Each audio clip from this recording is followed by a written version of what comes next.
Buenos días, Quintana Roo. Buenos días, México. Buenos días, Solidaridad. Esta mañana tarde, ya estamos a las 12 del día, estamos con un personaje, el licenciado Jorge Nuño Jiménez, quien muy joven y con una profunda vocación decide abrazar el servicio de las armas, ingresando al heroico Colegio Militar. Actualmente ostenta el grado de coronel en situación de retiro. Apasionado por el derecho internacional público, realizó estudios en la Facultad de Derecho de la Universidad Nacional Autónoma de México, graduándose con la tesis La Carta de Derechos y Deberes Económicos de los Estados. Primera declaración de derechos económicos y sociales del mundo. Buenas tardes, coronel. Bueno, licenciado Jorge Nuño, gracias por abrirnos las puertas de su oficina. Y bueno, pues el motivo de esta entrevista es porque se acerca el 44 aniversario del estado de Quintana Roo. Y bueno, por ahí en Quintana Roo, pues muchas personas de la vieja guardia, de la vieja escuela, pues nos hicieron algunas preguntas y me gustaría saber, coronel o licenciado, si nos puede usted ayudar. Primero que nada, ¿cómo es que llega usted a la región de Quintana Roo? ¿Cómo llego a la región? O yo fui a Quintana Roo vino a mi corazón. Realmente, querido amigo, fue un accidente que me enorgullece mucho. Mi carrera militar empezó en Quintana Roo. Muy joven, yo tenía 22 años, fui enviado a un destacamento que se llama Puerto Juárez. Todavía no existía el estado de Quintana Roo. No existía estado, era un territorio a cuyo gobernante lo designaba el presidente en turno. Realmente yo no conocía la historia, el origen, el horizonte cultural, que tenía una gran falta de conocimiento. Observé reductos de culturas del ejército maya, de ruinas de una gran guerra sin cuartel. Ahí empiezo a estudiar la guerra de castas. Cómo surge en el siglo XIX, en 1842-43, una rebelión indígena.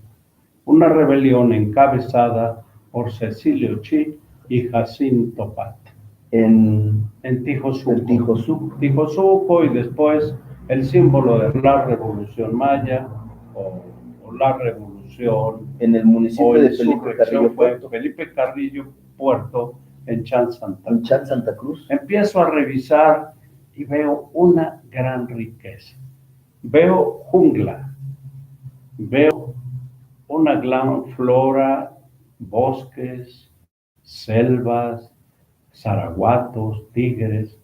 Yo estaba aislado. Estaba en el paraíso terrenal, que yo le llamé el infierno verde, porque también había limañas, víboras, tarántulas. Era hostil vivir en una región o un campo chiclero. Selva alta y baja, ¿no? Selva alta, eran zonas donde explotaban la madera y el chicle.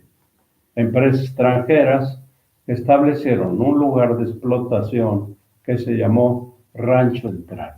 Ahí conozco las comunidades mayas, nos veían cuando llegaba yo con mis unidades, tenía una sección, 33 hombres. ¿Llegó usted al 64 batallón? Al 10º batallón. Al 10º batallón. Todavía no se cambiaba, estaba en Mérida y fui asignado allí. ¿Qué recuerdo? Ahí nace mi cariño por la historia, por conocer a los centinelas del silencio, a los testigos mudos e insobornables de la historia, las pirámides, las ruinas de la guerra. Y yo me preguntaba, ¿qué pasó aquí? Pues una guerra sin cuartel, de blancos contra indígenas, claro, auspiciada e instigada por los ingleses. que también aspiraban un pedacito de ese paraíso terrenal, pero no se les hizo. Ahí empieza mi historia. Realmente yo estoy vinculado a ese territorio. Llegué a hablar maya. Llegué a comunicarme para poder ser amigo de los grupos mayas que me iba encontrando. ¿Eran grupos hostiles o eran...? Nos veían con recelo, pero con respeto. Las instrucciones que teníamos era respetar a las comunidades mayas, no hostigarlos, no teníamos ni debíamos reprimirlos, era al contrario, era protegerlos. Cuando surge un huracán, el huracán Inés, pues tuve que organizarme con ellos, mi verdadero grupo de apoyo y de salvamento y protección civil, o sea, fueron las comunidades indígenas. Ya me había ganado su confianza. En aquel entonces ya era de su conocimiento que estaba en puertas de constituirse en Estado Quintana Roo. No existía. Había un rumor por la riqueza de un mar sin igual, una gran belleza. Solamente había un comercio incipiente, un mercado libre, que iban a Isla Mujeres, pero sobre todo Cozumel. Pero en Isla Mujeres había un solo hotelito que se llamaba el Sasilja. Ese hotelito fue... Flor de Agua.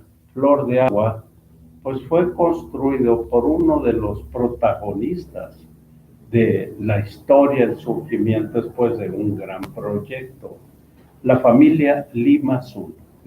Pepe Limazuno, ahí se establece, amigo del licenciado López Mateos, se establece ahí y hace una inversión. No fue solo un hombre el que inicia toda esa odisea y a crear un destino, un coloso incontenible del Caribe. Lo que después sería Cancún, no sabíamos, pero también había un hombre muy famoso que después lo traté y lo respeté toda la vida. Bueno, un hombre bueno, pero no ingenuo. Los que desarrollaron el comercio fue lo que llamaron después la casta beduina, los libaneses. Sí. La comunidad libanesa fue muy creativa, los Kabalan Makari, los Joaquín, Don Nassim Joaquín, que le conocen en Quintana Roo como el Tatich. Es un hombre muy respetado. Que en paz descanse. Un hombre honesto, honrado, pero muy respetado. Era muy sencillo. Se ganó la confianza de la gente. Fue uno de los promotores del comercio, un comercio incipiente. Pues realmente llegaron mercaderías de China y los yucatecos iban a comprar el talco, el queso para hacer el queso relleno. El queso holandés. El queso que era holandés. Que hoy es de parte de la dieta yucateca. Ahora, ¿no? Es lo más sofisticado, el queso de bola. El queso de bola, niño. Realmente eso es lo que yo vi. Yo vi jungla. La misión que teníamos en aquel entonces era, bueno, preservar la soberanía, contra quien realmente no había población. Había unas cuantas comunidades indígenas dispersas, mayas. Hay varios periodistas que cuando hablan de lealtad, dicen, la lealtad es sinónimo de Jorge Nuño Jiménez. Así es como muchos han descrito lo que significa lealtad. ¿Y por qué voy para allá, licenciado? Porque a lo mejor en aquel tiempo, cuando usted llegó al territorio de Quintana Roo, no sabía usted que iba a ser parte fundamental o que estaría usted participando con un hoy expresidente de la República que tomó protesta el 1 de diciembre de 1970. Yo tenía 2 años de haber nacido, pues todavía no tenía información, pero ¿usted ya sabía que iba a estar trabajando con un presidente de la República? No tenía la más mínima idea. Absolutamente. Nunca he pedido nada. Yo no sé estirar la mano. Yo simplemente trabajaba por una convicción. Todo lo que pasó después fueron los azares del destino. ¿Y así regresa a Quintana Roo? El destino me lleva primero a tener una convicción militar, un gran cariño a mi país, una gran honradez y honestidad. La lealtad, yo no he sido leal con el expresidente. Me siento insatisfecho. Me hubiera gustado hacer más. Yo he sido leal conmigo mismo, con mis principios. ¿Cómo llego a él? No lo sé. De repente, estando en mi unidad, en el 10º Batallón de Infantería en Mérida, me llegan órdenes y para incorporarme como oficial de alumnos al colegio militar. ¡Qué honor! Dije, ¿qué hago? Bueno, es el mejor honor que tiene un oficial del ejército, es ser profesor, ser oficial de alumnos, donde tú te formaste, donde en un yunque, pues donde se imparte una educación espartana, muy dura, Pero con una pero disciplina con valores, tremenda, ¿no? donde arrastras todo, aprendes la historia, aprendes a ser tú mismo, tu convicción. Estando en el colegio militar, ya en 1969, ya había pasado aquella historia del famoso octubre del Del 2 de 68, octubre, el 2 de octubre. que no sé, todavía necesito que alguien me explique qué fue lo que pasó. Recibo órdenes en el colegio militar que causaba alta como ayudante del presidente de la República. Mi sorpresa fue mayúscula. Le comenté a quien era mi jefe en ese entonces, al comandante del cuerpo de cadetes, un general que he estimado y respetado, por cierto, yucateco, ¿no?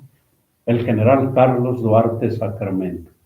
Es todo un personaje, duro, nos amansaba realmente, porque éramos medio salvajes.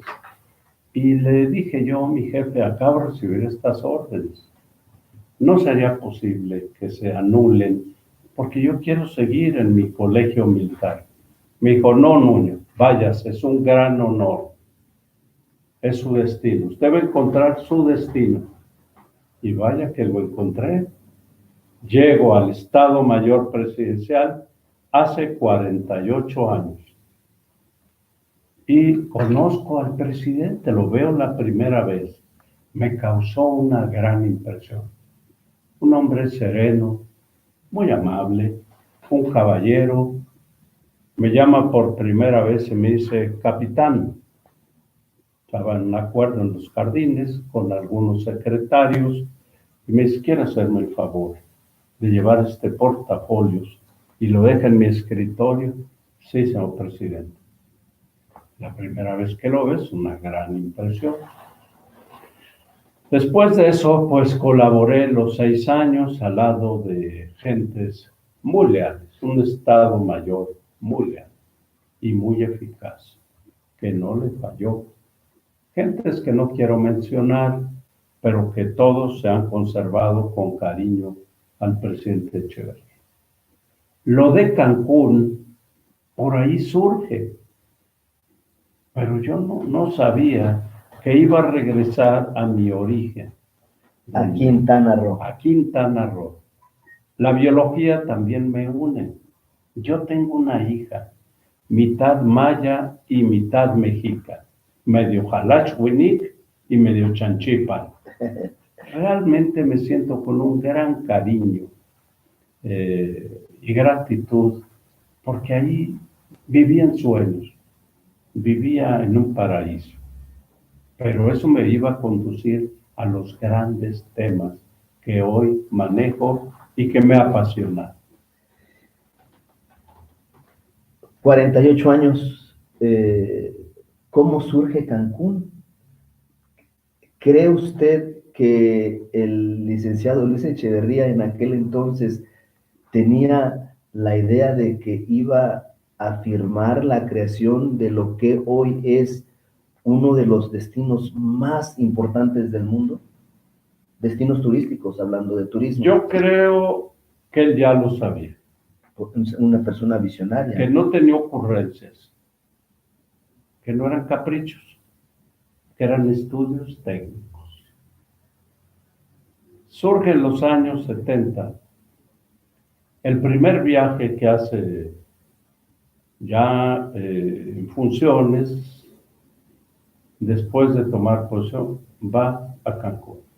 13 días después. 13 días después él ya está caminando por allí y hay algunas declaraciones, pero sí se sabía que había un fideicomiso en el Banco de México que estaba archivado, estaba guardado, de un proyecto de desarrollo que querían los yucatecos en su territorio. Lo querían allá por Cisal, un lugar inhóspito y no de esta belleza. Los propietarios de tierras ya habían comprado las tierras y se quedaron con las ganas. Con las ganas. El estudio fue hecho para ese mar turquesa, que es una gran riqueza inagotable, que es las playas de Cancún y toda la Riviera Maya. Ahí se decide el proyecto de un hombre de un gran talento, don Antonio Enríquez Aviac, que tiene un muy buen equipo de jóvenes, no rebasaban los 25 años.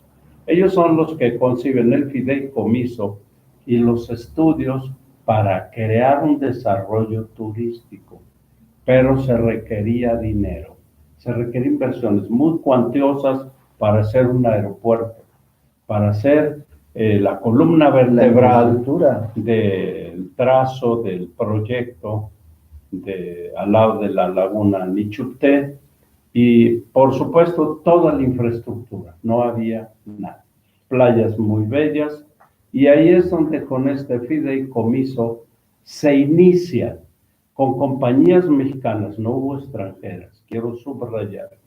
Uno de los aliados de ese entonces fue Ingenieros Civiles Asociados, ICA. don Bernardo Quintana, ICA, que creo que ni contrato suscribían. Váyase y empiece usted el trazo del Boulevard Cuculcán y de inmediato luego hacemos cuentas y no titubeamos. Y bueno, ICA se queda allá y abre una cantera precisamente para extraer la piedra de la caliza para usar para el material para todo lo que iba a ser el proyecto, ¿no? Así es, ahí se quedó lo que se necesitaba era el SASCAB. El SASCAB es la materia prima para terraplenes, para carreteras.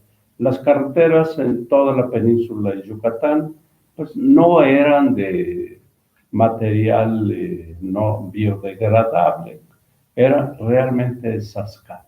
Las carreteras eran de SASCAB y así empieza, y ahí queda, pero no fue desde mi punto de vista, esa hazaña, esa imaginación, esa planeación, que en aquel momento se pensaba que era muy lejos, que era una locura, pero ya había un estudio de mercado internacional y había que hacerlo todo. Y se necesitaban... Fueron 800 millones de pesos de la época, ¿no? Mucho más, dólares. De dólares. Fueron créditos, ya te enviaré los datos que yo tengo en el archivo, del Exim Bank, que se han pagado miles. El proyecto era realmente sustentable y preveía respetar el medio ambiente, la ecología. ¿Y entonces qué pasó? Pues pienso yo que se desvió queriendo copiar a Miami, a la Florida, hacer rascacielos. Ese no era el proyecto. Era un proyecto que hoy se sigue en la Riviera Maya. Por eso es de bajas alturas, de no contaminar el medio ambiente, porque eso es lo que tenemos que preservar. Xcaret, por ejemplo, es un proyecto, solo Xcaret sé que recibe hoy más de 3 millones de visitantes, porque es la exaltación de la cultura mexicana, el folclore. Yo quiero mencionar a una mujer extraordinaria, que fue la que aportó el folclore. Todas las estampas mexicanas que se presentan Silvia en Lozano. Silvia Lozano es una gran mujer que tendríamos que rendirle un homenaje. Aparte de los Constans, que son emprendedores. Quintana Pali. Y Quintana Pali, realmente ellos creen en la naturaleza, pero hay que apoyarla, hay que respetarla, hay que cuidarla, no hay que destrozarla, no contaminarla y dejarle a nuestros hijos y a nuestros nietos un paraíso, una gran riqueza. Usted mencionó homenaje. Hay los nativos de Playa del Carmen, don Jesús Puc Pat, Walter Puc, que son de las familias. Playa del Carmen era la antigua Chamanjá se llamaba, era un pueblo chiclero, copero, que después se convirtió en una villa de pescadores, pero después de la guerra de castas, salen huyendo muchas familias de toda la zona maya y llegan a Playa del Carmen 5 familias que iban viajando juntos. En esas familias venía la familia Puc, venía la familia Quian, venía la familia Sib y otras 2 familias que no recuerdo el nombre, pero la familia Puc y llegaron hace exactamente, va a ser el 14 de noviembre, van a ser 117 años que se establecieron ellos allá. Y la historia dice que le pusieron Playa del Carmen no por la Señora del Carmen o por la Virgen del Carmen, sino porque así se llamaba la esposa del que era gobernador de la península de Yucatán antes de que fuera el... Quintana Roo sufrió varios cambios, fue territorio, después dejó de ser territorio, después pasó a ser parte de Yucatán, pero en ese tiempo, de hace 117 años, estos pobladores deciden de ponerle Carmen, y por su condición de playa se le queda Playa del Carmen. Entonces, don Jesús Pucpat dice que ellos están agradecidos porque ellos son ejidatarios, y eso, de condición de ejidatarios, se lo agradecen al licenciado Luis Echeverría. Aunque los ejidos se crearon antes, les dio la facultad jurídica o la personalidad jurídica en el sexenio de don Luis Echeverría. Bueno, realmente, en honor a la verdad, hay que decir la verdad con la verdad. El proyecto surge años antes, durante el gobierno del presidente Díaz Ordaz. Ahí nace la idea de crear un fideicomiso en un lugar que es una selva. Era impensable. Ni agua potable, lleno de chaquistes, de tábanos, muchas plagas, insalubre. Los reales protagonistas, y hay que decirlo con toda claridad, pues se agiganta la figura de don Miguel Alemán. Don Miguel Alemán es el que empieza como promotor del Consejo Nacional de Turismo a desarrollar el turismo, una industria sin chimeneas, y es el que tiene la primera visión. Después vendrá, pues, un técnico que después presidió la Organización Mundial de Turismo, don Antonio Enríquez Ávila. Era como un sueño de banqueros, de empresarios y hoteleros. No había turismo porque no había infraestructura, no había hoteles. Y no había hoteles porque no había turismo. Entonces el Estado es el que tiene que iniciar a través de Nacional Hotelera el impulso del proyecto. Después, a través de Infratur, Fonatur, son los grandes promotores. Atraer capitales nacionales que eran medio miedosos y el capital local de pues los grupos libaneses que eran muy dinámicos, fueron los primeros que llegaron. Tú conoces los nombres de ellos, yo los admiro mucho. La familia Chapur. Los Chapur, todos ellos, que de muy joven los oía, nombres raros, extraños. Pues eran libaneses. Yo tuve compañeros generales libaneses, pero se integraron. Realmente ellos, aunque emigraron, se integraron. Era un lugar lejano, imagínate tú, a 2.500 kilómetros del centro. Creíamos que este era el centro del universo. Los primeros vuelos que hacíamos para acompañar al presidente, no había aeropuerto. Y el primer vuelo que hacía, un DC-3, el primero era para espantar las vacas, porque no había ni torre de control, ni autoridades aeronáuticas. Así llegaba. A lo salvaje. A un paraíso, a una tierra prometida, donde a pesar de las resistencias, pues se pensaba que la mejor manera, y yo lo sigo pensando, la mejor manera de preservar una soberanía no es abandonándola, es desarrollándola. Establecer los intereses de capital privado, local, internacional, y encuentras el equilibrio. Ahí, estando en Quintana Roo, empiezo a escuchar un rumor de que México va a iniciar una convención para el nuevo derecho del mar. Lo escucho en Holbox, que te voy a entregar el documento, ya es historia, pero que no entendíamos, y no sabíamos que no sabíamos, pero me daba la impresión de que cuando soltaban un anuncio incoherente, ya era un proyecto. Eso fue en Holbox en 1973, que México iba a luchar por la soberanía de los mares. Y lo hace y se une lo que vemos. Esto que ves atrás es el verdadero México. Todo ese territorio, esos cuerpos de agua, de océanos, son parte del territorio mexicano. Es soberanía mexicana. Es la soberanía mexicana. No se lo digas a nadie, que nadie lo sepa. Es solo entre tú y yo. Bueno, nada más. Lo bueno que queda aquí entre nosotros. Entre nos. México, la extensión soberana es de 5.114.000 kilómetros cuadrados. La soberanía marítima y oceánica es de 3,5 millones.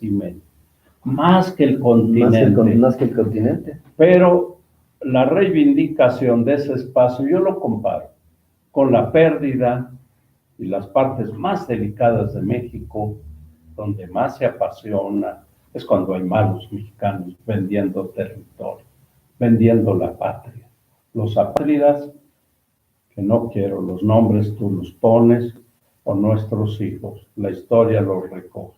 ¿Por qué perdimos más de la mitad de nuestro territorio?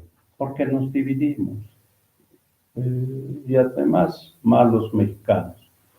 Pero la reivindicación de 3,5 millones de kilómetros cuadrados en los mares y en todos los océanos, el Golfo de México, el Océano Pacífico, México reivindica y equilibra esa pérdida. Perdimos la mitad, ganamos otra mitad. Ahora, ¿cuál es el secreto? Para preservarlo, desarrollarlo. La península de la Baja California siempre ha sido ambicionada por filibusteros, norteamericanos, franceses, japoneses, se quieren quedar con ella. ¿Cuál es la única manera de preservarlo? Desarrollándola. Nos quedan paraísos enormes para detonar la creación de empleos y el desarrollo turístico moderno. Grandes grupos de islas, 3,000 kilómetros de zona insular, que solamente hemos desarrollado Isla Mujeres y Cozumel, pero hay otras que debemos desarrollar para conjurar de una vez por todas las acechanzas del despojo. Ya no se va a poder, no es posible. México ya aprendió. El nacionalismo mexicano nace de la conciencia y de las heridas sufridas de despojos, de guerras injustas, de agresiones y de majaderías también. La fuente principal de ingresos para México por mucho tiempo fue el petróleo. Hoy el turismo ha desplazado esa fuente de ingresos. Quintana Roo aporta el 48% a la federación en partidas presupuestales de turismo, nada más el 48% lo aporta Quintana Roo y lo aporta nada más Cancún y la Riviera Maya. La Riviera Maya se compone obviamente desde Tulum hasta Puerto Morelos y Cancún. Esos dos polos turísticos aportan el 48% de ingresos por turismo a la federación. No se le regresa lo mismo porque cuando se hace los presupuestos de egresos y las partidas que se les da a los estados, se les da por habitantes. Y nosotros hemos tratado de ver la forma de que los habitantes de tránsito, que son los turistas, a los que usan los servicios y todo eso, también deberían de ser contados cuando se reparte el presupuesto a los estados, ¿no? Para que tengan recursos. Lamentablemente no es así y hay una desigualdad.